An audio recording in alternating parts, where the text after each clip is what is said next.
우리나라 대중 수출 비중이 25%고 홍콩 합치면 31%고 무역 흑자 500억 달러입니다. 작년이 468억 달러인데 재작년은 500억 달러 훨씬 넘었습니다. 그러니까 전체 흑자의 한 45% 정도를 차지합니다.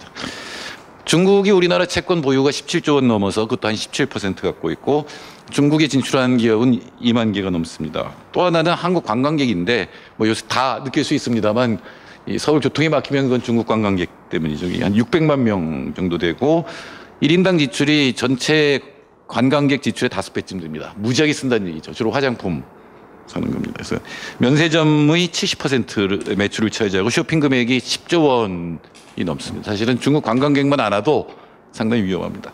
중국이 우리 무역 제재 수단을 갖고 있어서 우리나라 그 대중국 무역 흑자가 10% 줄어든다면 50억 달러예요. 그게 한 GDP로 치면은 0.35% 정도가 바로 줄어듭니다. 관광객이 한 50% 감소하면 약 0.15%니까 즉각적으로 0.5% 정도 감소할 수 있는데 지금 10% 줄어든다는 건 굉장히 낙관적으로 얘기를 한 겁니다. 그리고 국부펀드를 이용해서 실제로 채권 시장을 교란하려고 마음먹으면 진짜 붕괴할 수 있습니다. 금융시장은. 네. 다만 중국도 손해를 보기 때문에 그러지 않을 거라고 하는데 중국 GDP가 우리나라 한 7.5배, 8배 정도 됩니다. 그러니까 이 미치는 영향, 상호 미치는 영향은 비교가 안 됩니다. 중국이 어떤 일을 할 수 있는지는 제일 확실한 건 재미있는 건 달라이라마 이펙트라는 게 있어요. 달라이라마를 외국 지도자가 만나면 그 해의 대중국 수출이 16.5% 줄어듭니다. 무슨 제재를 쓴 게 아니에요. 이거는 푹스 앤드 클란이라고 하는 사람들이 165개국을 8년 동안 돌린 겁니다. 실제로 달라이라마 만난 해와 수출 그 양을 갖다가 회귀 분석한 거예요. 그러니까 8.5%가 그게 굉장히 정교해요. 일반 관료가 만나면 8.5% 줄어들어요. 근데 최고 지도자 사르코지 같은 사람이 만나면 16.5%가 줄어들어요.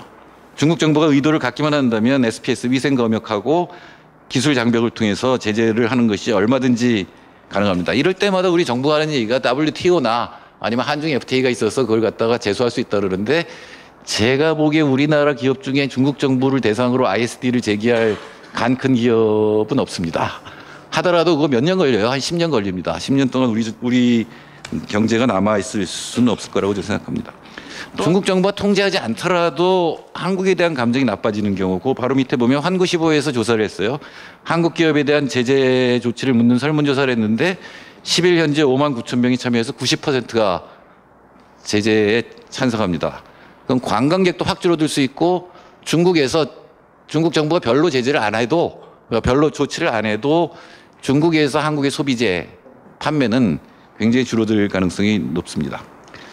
그리고 또 하나 이제 아까 얘기한 중국 자본이 철수하는 그 시나리오도 있을 수 있고 이미 AIB에서도 나타났죠. AIB는 우리나라의 철강이나 건설업에서는 거의 뭐 회생의 어떤 그런 사업인데 여기도 아마 참여 못하게 될 가능성이 대단히 높습니다. 그러니까 어느 산업을 중국이 제재할까? 여태까지 그 아까 얘기한 달라이라마 이펙트에서 제일 많이 제재한 건 자동차 기계였어요. 그러니까 우리나라 자동차는 굉장히 위험해져 있는 거죠. 제 보기에는.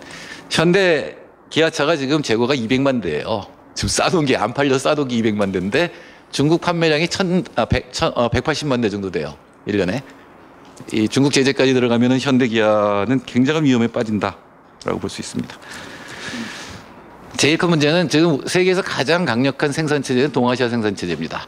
그러니까 일본의 기술, 한국의 핵심 부품, 그다음에 동남아의 일반 부품, 그리고 마지막에 중국에서 조립해서 전 세계에 수출하는 거는 뭐 유럽이든 뭐 아메리카보다 훨씬 강한데 여기서 배제될 수도 있습니다.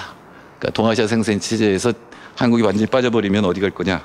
브렉시트는 사실은 미국의 아시아 재균형 전략을 흔들 수 있는 거였습니다. 왜냐하면 미국이 아시아로 오려면 유럽이 스스로 방어를 해야 돼요. 그러니까 유럽 스스로 군비를 늘려야 되는데 그 메신저 역할을 영국이 할 수 있었죠. 그러니까 재정의 2% 이상을 나토에 제출해야 되는데 유럽 국가들 아무도 안 지키고 있거든요.